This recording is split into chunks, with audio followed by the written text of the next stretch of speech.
One of the best people on television in the mainstream media covering this whole George Floyd situation has been Tucker Carlson.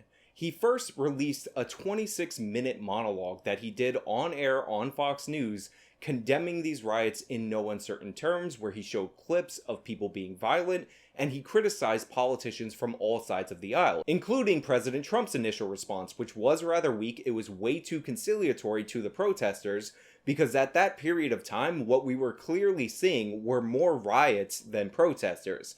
I'm not saying that there were more people rioting than protesting, but these situations consistently were devolving into rioters, and thankfully, that has died down to a certain extent. But at the time, we needed some form of strong leadership and somebody to state the obvious and condemn these people, and we weren't even getting that from President Trump, the supposedly law and order president. But Tucker was on the right side of this issue. However, as these things progressed, things change on the ground, and Tucker has changed his coverage on this.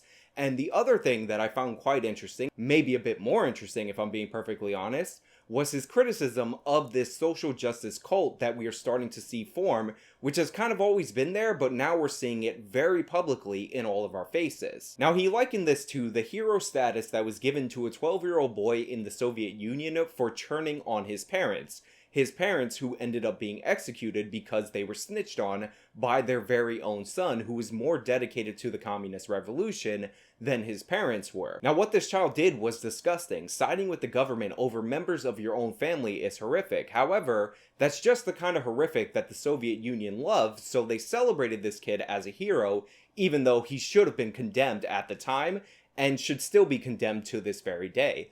Now, while Tucker went with that analogy, the one that I want to go with is actually what happened in North Korea after Kim Jong-il died. If you remember, there were reports of people crying on television, but being punished for not crying quite hard enough for the death of the dear leader.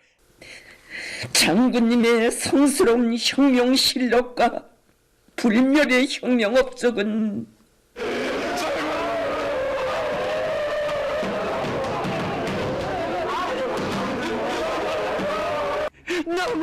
너무합니다. And I think that this is actually way more analogous to a lot of the stuff that we're seeing now in the post-rioting, more in the peaceful protest and social media activism phase.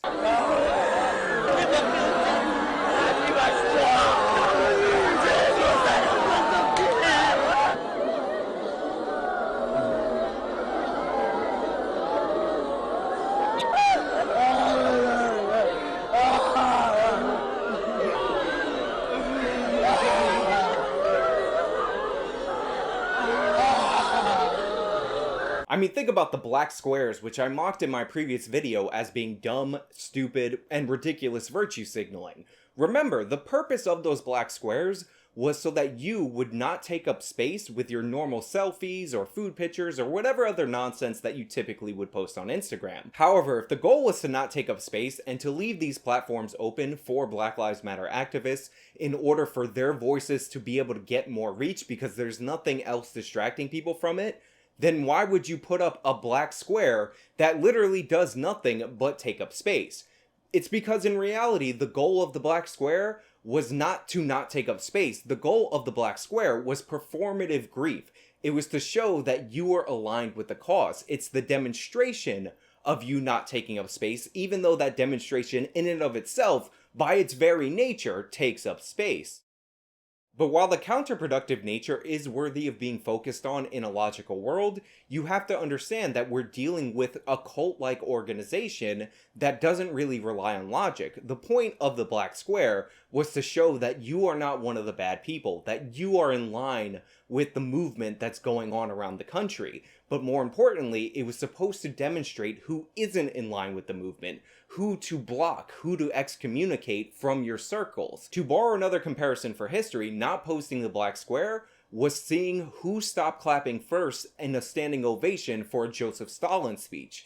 You guys may know the legend, but in the Soviet Union, when Joseph Stalin gave a speech, there were 15-minute standing ovations, and that was because the first person to stop clapping was deemed as disloyal to the communist revolution. Again, it's the person who didn't cry hard enough for the death of the dear leader. That's what we're seeing. Performative grief that is showing everybody else how loyal you are to the cause in order to avoid the negative consequences of not being seen to be loyal enough to that cause. And while most of the condemnation comes from excommunication, see how many fewer followers you had if you decided to stand up for what you believed in and not post the black square on your Instagram that you did the day before. You don't even have to read into being unfollowed or losing friends on personal social media accounts in order to see this.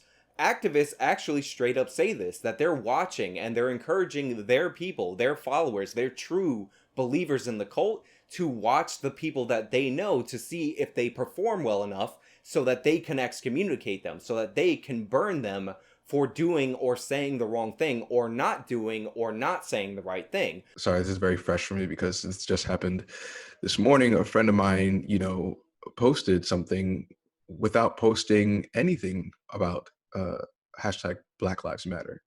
It's incredibly hurtful. In your natural state of like being distraught or sadness, like if something extremely personal happens to you, I can't see how you can be in that state and post about it or be about it, and then 5 minutes later, like post a cocktail mix or like you dancing. I wouldn't be able to. White silence is incredibly powerful. It's not neutral.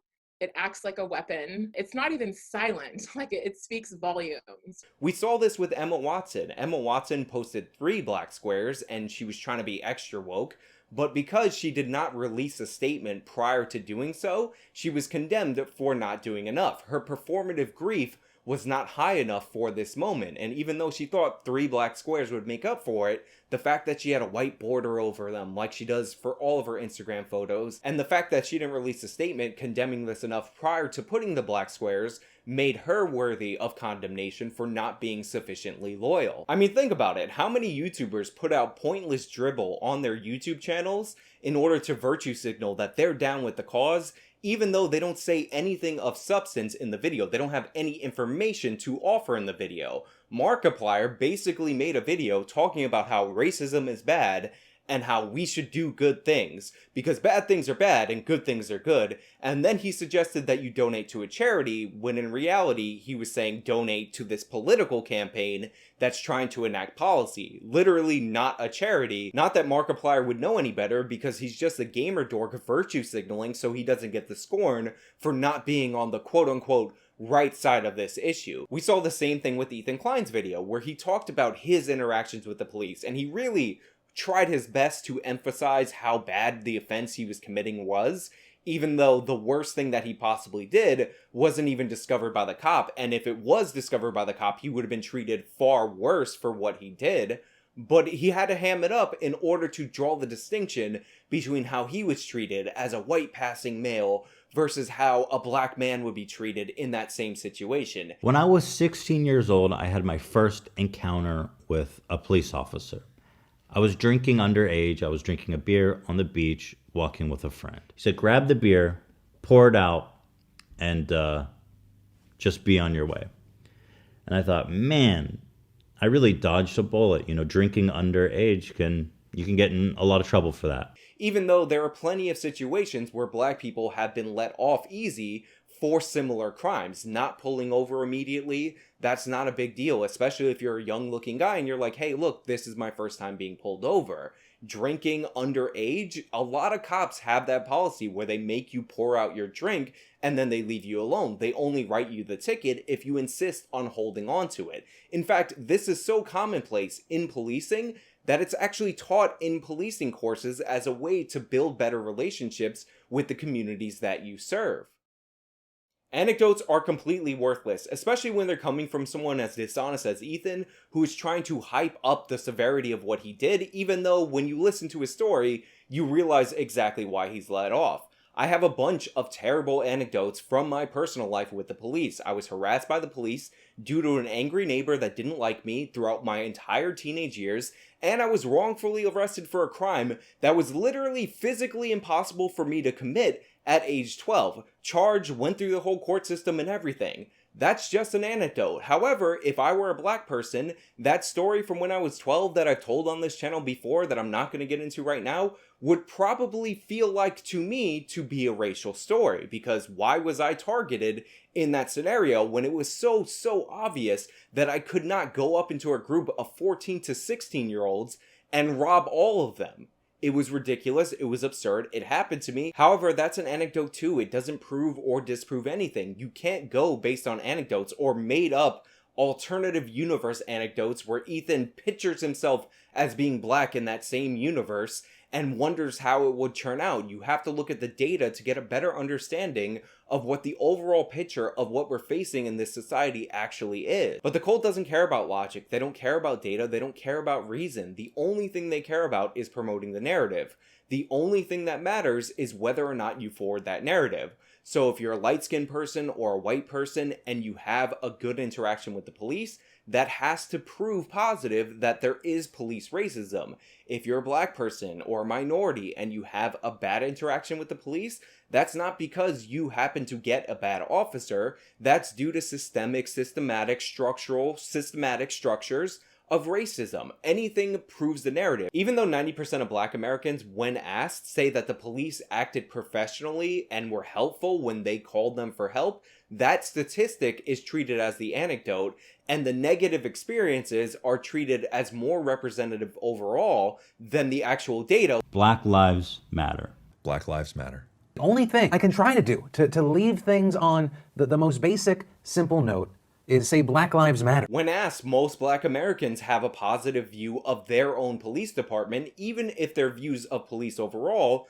due to media reports, is skewed into not liking them. So the idea that there's this war between lived experience, personal experience, and the data is just not the case, because most people, when asked, say that their personal experience is positive with the police. It's just the anecdotal stories that the media puts forward as representative of a national issue, even though we can see clearly these are the least representative cases the nation could possibly point to in terms of policing. But again, trying to go over this data, trying to clarify, trying to tell the truth, even trying to go into the specific details of the specific case being highlighted is not approved of behavior when you're dealing with this cult mentality.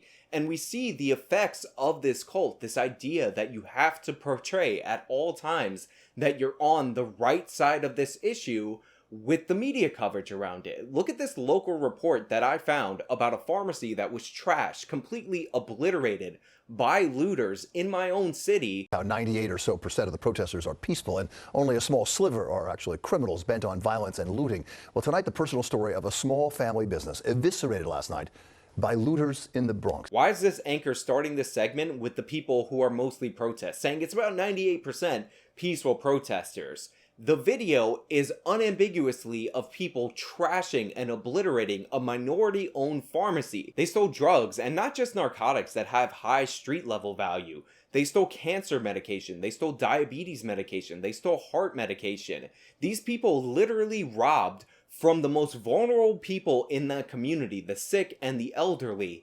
And this news anchor thought that the most important thing for him to let you know before the segment even started was that 98% of these people, totally peaceful. This is a peaceful protest. What really matters is, well, look, we're showing you what happened to this local minority business owner.